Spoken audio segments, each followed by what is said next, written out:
Hi, I'm Kevin Tracy, and in preparing to make this video, I learned that there are a ton of tutorials about how to make a wooden American flag on YouTube. So instead of reinventing the wheel, I thought I'd just add something different to my video, some thoughtful commentary. You see, as I was sitting down to prepare my commentary for this footage, I found it really hard to stay concentrated on the project. A few weeks ago, Gallup released a new poll showing American pride and patriotism were at an all-time low, and Nike had just pulled their Betsy Ross flag shoes around the same time because the traditional American flag of our nation had somehow become a hate symbol. Now, it would be really easy for me to sit here and criticize Gallup poll for how they come up with their sample populations. I could criticize Nike all day for pulling the flag, and I still might. We'll see how this video goes. But truthfully, though, I trust Gallup more than most other polling organizations, and I have to admit my personal American pride has been pretty low for quite a while. I wouldn't say it's gone, but I feel like I'm proud to be an American only because I know I should be. I mean, of all the places in the world I could have been born, I got pretty damn lucky to be born here in Indiana. However, when compared to my incredible American pride I had when I was in my late teens and early 20s, something is just obviously different. But whatever changed, it happened to me without me noticing. I didn't suddenly wake up one day and feel any less patriotic, but looking back on it, it's obvious now that I am. There might be a couple reasons for that. First and foremost, the biggest change in me during this time, besides my weight, has been my ever-growing and deepening Christian faith. If you're curious and you missed my last video of me drawing a Catholic mass during World War II, I'm Catholic. I talked about that in that video. If you want to know why, watch that. But why is my faith relevant to patriotism? For a couple reasons, I think.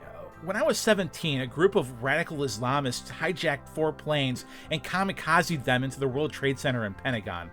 Watching that unfold on TVs in your high school classrooms just makes you feel completely helpless. Which, when combined with teenage hormones and angst, and for my part, at least, this manifested itself in pretty much uncontrolled anger and rage. And it just so happens that there's a place you can go for just such occasions. The military recruiter's office. And that's where I went. Now, I don't want to give the wrong impression here. I am who I am today because I joined the Air Force. The Air Force fixed a lot of my personal flaws, which is why I was able to go from barely graduating high school to getting straight A's through college. Plus, the men and women I served with to this day are a second family for me. Joining the Air Force was the best decision I ever made, but I made that decision for all the wrong reasons. It just so happened that when the attacks of 9/11 happened, I was going through the RCIA program at my local church, which is where you go to be confirmed to become Catholic. And the topic of the next class after the attacks was redemption. And they were teaching that even people who lived wicked lives and committed terrible evils could find redemption and be welcomed gleefully by Jesus in heaven if they only turned their hearts to him in the last fleeting moments of their lives. Now, I remember holding my tongue, but wondering to myself, what kind of nonsense is this woman teaching? There's no way that a just God would let monsters like these do anything for eternity but burn in hell. Well, fast forward a few years later to my last semester in college.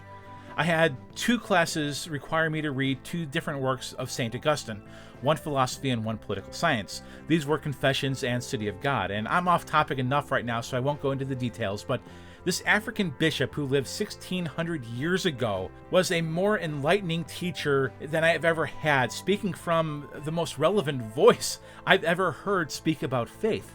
And in a matter of a couple weeks after reading these books, my worldview was just completely turned upside down. And I'll have to do another video about this in the future because it goes well beyond the scope of patriotism, except to say that a large portion of my patriotism was built on a foundation of anger. And once that was gone, although I didn't realize it was happening, my patriotism suffered because of it. The second reason was my new understanding of my Christian faith and how that's affected my politics.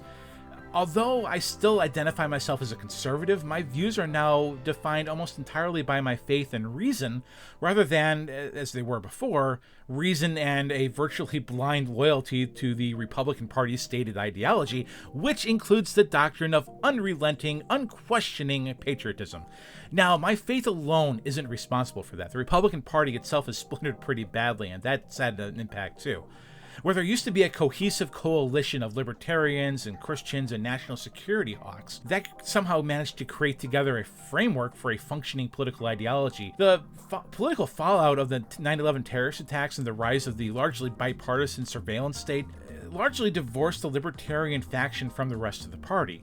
And as a result, the part of the party that once demanded liberty and fiscal responsibility has been relegated to armchair quarterback duty on cable news programs and Twitter. Now, the only time you hear liberty anymore is when Christian conservatives talk about religious liberty for their people, or Democrats talk about civil liberties for their people, but nobody ever talks about liberty for liberty's own sake anymore. A few days ago, Chris and I were on the road coming back from a comic convention, and we realized we were going the wrong way. And I just made an abrupt U-turn right in the middle of the road. And the moment Krista realized what I was doing, she yelled, "You can't make a U-turn here!" And to be honest, I felt like I was doing something wrong. But there were no signs saying no U-turns. There was no traffic that could have been affected by my U-turn. Yet we both felt like it was wrong to make the U-turn. Why? As I thought about it on the way home, I slowly came to the realization that it wasn't the U-turn that was the problem. I didn't feel guilty about making the U-turn. I didn't disobey any posted traffic signs. I certainly wasn't going to confess this at my next confession. The problem, I realized, was the modern American psyche. You see, when I was young, the rules of liberty were really simple. You can do whatever you want, provided you don't physically or financially hurt someone else. Today, it's different. You can only do what you're allowed, provided you don't physically, financially, or emotionally hurt someone else. And in theory, that's nice. But in practice, we're all so busy tiptoeing around, scared to death that someone might take exception to what we're doing. So instead of feeling free to do whatever we want with a few exceptions, we're becoming a people increasingly conditioned to only do what we know we're allowed to do. I remember a few years ago I wrote an article about the fundamental difference between the Constitution of the United States and the Constitution of the Russian Federation. And the core difference was that the US Constitution tells our government what it can do, whereas the Russian Constitution tells their government what it can't do. And as a result, the Russian Constitution gives a lot more power to their government than the US Constitution gives to ours. Whereas our government is limited only to doing a handful of things, the Russian government can do whatever the heck it wants, provided it just doesn't do a handful of things. Well, that's kind of what I see happening in the United States. As a people, we used to be free to do whatever we wanted, provided we didn't violate a few very basic laws for public safety and the common good. But as the 21st century unfolds, it seems like we're increasingly limiting ourselves to only doing what we feel we're allowed to do. And that's a problem because freedom and liberty can't flourish like this. Unfortunately, it's happening so slowly that I think most people aren't recognizing it. I mean, heck, I actively follow this stuff, and I only noticed it because I was reflecting on patriotism and national pride for this video. I mean, sure, I've heard this stuff before, but usually it comes from nut jobs using this as a pretense for telling us that 9/11 was a black flag operation, or vaccines are indoctrinating our children, or the world is flat, or that trace amount of aluminum in deodorant is making us more susceptible to government brainwashing. And while what I'm about to say here doesn't mean I think these people are any less cray-cray, perhaps there is some underlying truth to their argument that, as a population, the American people are becoming more obedient and less caring about the ideas of liberty and freedom. Just as an example, in 1999, there would have been riots had the federal government hired a bunch of high school dropouts to sit around at airports to look at 3D models of our naked bodies before we could board an airplane. But 20 years later, it's totally normal. Even though it costs billions of dollars and studies have shown it doesn't make air travel any safer, nobody cares. And I said I identify more as a conservative-minded person, so you might expect me to go on into this anti-government tirade right now, but I won't. And that's because private companies, especially social media outlets like Facebook, Twitter, Instagram, and YouTube, are probably the ones most responsible for this change in our psyche.